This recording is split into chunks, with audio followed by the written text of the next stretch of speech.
حضرت سیدنا قتادہ بن نعمان انصاری رضی اللہ عنہ جو کہ مشہور تیر انداز تھے، غزوہ بدر اور غزوہ احد میں شریک ہوئے۔ غزوہ احد میں ان کی آنکھ تیر لگنے کے سبب آپ رضی اللہ عنہ اس آنکھ کو ہاتھ میں تھامے سرکار مدینہ قرار قلب و سینہ صاحب محترم سینہ صاحب نزول و سکینہ صلی اللہ علیہ وآلہ وسلم کی خدمت میں حاضر ہوئے تو مدنی طبیب طیب کے طیب صلی اللہ علیہ وآلہ وسلم نے فرمایا، اے قتادہ یہ کیا ہے؟ عرض کیا، یا رسول صلی اللہ علیہ وآلہ وسلم یہ وہی ہے جو آپ صلی اللہ علیہ وآلہ وسلم ملاحظہ فرما رہے ہیں۔ تو نور کے پیکر تمام نبیوں کے سرور محبوب رب اکبر صلی اللہ علیہ وآلہ وسلم نے ان سے فرمایا، اگر تم چاہو تو صبر کرو اور تمہارے لیے جنت ہوگی، اور اگر تم چاہو تو میں یہ آنکھ تمہیں لٹا دوں اور تمہارے لیے اللہ عز و جل کی بارگاہ میں دعا کروں تو تم اس میں کمی نہ پاؤ گے۔ عرض کیا، یا رسول صلی اللہ علیہ وآلہ وسلم خدا عز و جل کی قسم، بے شک جنت بہت بڑی جزا اور بہت بڑی عطا ہے، مگر میں اپنی بیویوں سے بھی محبت کرتا ہوں اور مجھے اس بات کا ڈر ہے کہ کہیں وہ مجھے یہ کہہ کر ٹھکرا نہ دے کہ یہ نابینا ہے۔ میں چاہتا ہوں کہ آپ صلی اللہ علیہ وآلہ وسلم مجھے یہ آنکھ بھی لٹا دے اور اللہ عز و جل سے میرے لیے جنت کا سوال بھی کرے۔ تو رحمت و دو عالم سرور کائنات صلی اللہ علیہ وآلہ وسلم نے فرمایا، اے قتادہ میں ایسا ہی کروں گا۔ پھر سرکار مدینہ راحت قلب و سینہ صاحب محترم سینہ صلی اللہ علیہ وآلہ وسلم نے وہ آنکھ اپنے دست مبارک میں پکڑی اور اس کی جگہ پر لگا دیا تو وہ آنکھ پہلے سے بہتر اور خوبصورت ہو گئی، اور اللہ عز و جل کی بارگاہ میں ان کے لیے جنت کی دعا فرمائی۔ جب ان کے بیٹے حضرت سیدنا عمر بن عبدالعزیز رضی اللہ عنہ کے زمانہ خلافت میں ان کے پاس حاضر ہوئے تو حضرت سیدنا عمر بن عبدالعزیز رضی اللہ عنہ نے ان سے پوچھا،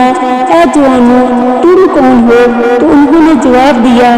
میں اس صاحب کا فرزند ہوں جن کی آنکھ رخسار پر بہہ گئی تو دست مصطفیٰ صلی اللہ علیہ وآلہ وسلم نے اسے بہترین انداز سے اس کے مقام پر لٹا دیا، بس وہ آنکھ پہلے سے کہیں زیادہ اچھی حالت میں آ گئی۔ بس یہ آنکھ اور آنکھ لٹانے والے کیا ہی ہوتے۔ تو حضرت سیدنا عمر بن عبدالعزیز رحمۃ اللہ علیہ نے فرمایا، وسیلہ کے ذریعے ہم تک پہنچنے والوں کو چاہیے کہ انہی جیسے لوگوں کے وسیلہ سے آیا کرے۔ حدیث قدسی ہے، اللہ عز و جل ارشاد فرماتا ہے، اے ابن آدم تعجب ہے اس شخص پر جو موت پر یقین رکھتا ہے پھر بھی خوش ہوتا ہے، تعجب ہے اس پر جو حساب و کتاب پر یقین رکھتا ہے پھر بھی مال جمع کرنے میں مصروف ہے، تعجب ہے اس پر جو قبر پر یقین رکھنے کے باوجود ہنستا ہے، تعجب ہے اس پر جسے آخرت پر یقین ہے پھر بھی پرسکون ہے، تعجب ہے اس پر جو دنیا کی حقیقت کو جانتا ہے اور اس کے زوال پر یقین رکھتا ہے پھر بھی اس پر مطمئن ہے، تعجب ہے اس پر جو گفتگو تو عالموں جیسی کرتا ہے لیکن اس کا دل جاہلوں جیسا ہے، تعجب ہے اس شخص پر جو پانی کے ذریعے پاکی کو حاصل کرتا ہے لیکن اس کا دل آلودہ ہے، تعجب ہے اس پر جو لوگوں کے عیوب تلاش کرنے میں تو مصروف رہتا ہے لیکن اپنے عیوب سے غافل ہے، تعجب ہے اس شخص پر جو جانتا ہے کہ اللہ عز و جل میرے ہر عمل سے باخبر ہے پھر بھی اس کی نافرمانی کرتا ہے، تعجب ہے اس پر جو جانتا ہے کہ اسے اکیلے مرنا، اکیلے قبر میں داخل ہونا اور اکیلے ہی حساب دینا ہے پھر بھی لوگوں سے انسیت رکھتا ہے، اے ابن آدم سن میں ہی محبوب حقیقی ہوں اور محمد میرے ہاتھ بندے اور رسول ہیں، توبہ کرنے والے تنہائی پانے کے لیے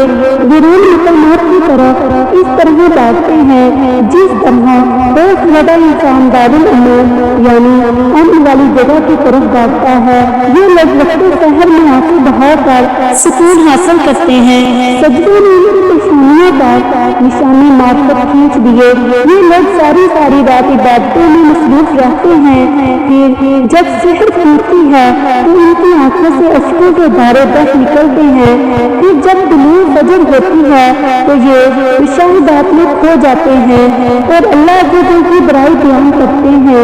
یہ حضرات دل میں روزہ رکھتے ہیں، دل کو تقویٰ سے آباد رکھتے ہیں اور زبان کو ذکر سے معمور رکھتے ہیں۔ اللہ کا قرب پانے کے لیے ایک دوسرے سے سبقت لے جانا چاہتے ہیں۔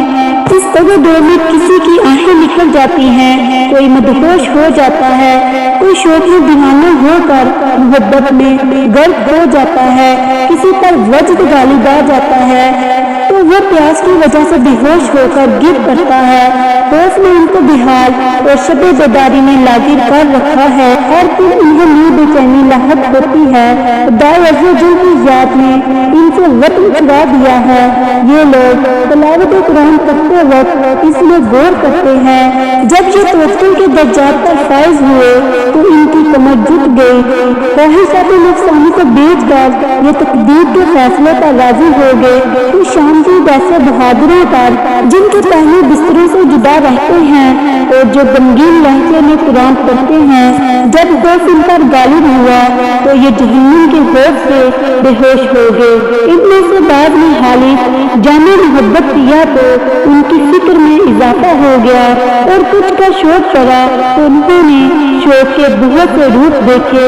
بہت سے نے اپنے گھر ویران کر لیے اور بہت سے اولاد سے دور ہو گئے۔ تم ان کو جنگلات اور ویرانوں میں مدہوشی کے عالم میں پاؤ گے، ان کے دل خوف سے پر ہوں گے، جبکہ ظاہر غم علم سے معمور ہوگا اور وہ زبان حال سے کہتے ہوں گے کہ ہمیں زندگی کا نہ کوئی غم ہے نہ کبھی ہوگا۔ اللہ عز و جل نے ان کے لیے حجابات اٹھا دیے اور ان کے سروں پر ولایت کا تاج سجا دیا اور ان کی مجلسوں کو جلوہ حق کی خوشبو سے معطر کر دیا۔ اے فقراء کی جماعت، بارگاہ الفت میں حاضری دینے میں سبقت کرو اور ان لوگوں کی قربت اختیار کر لو،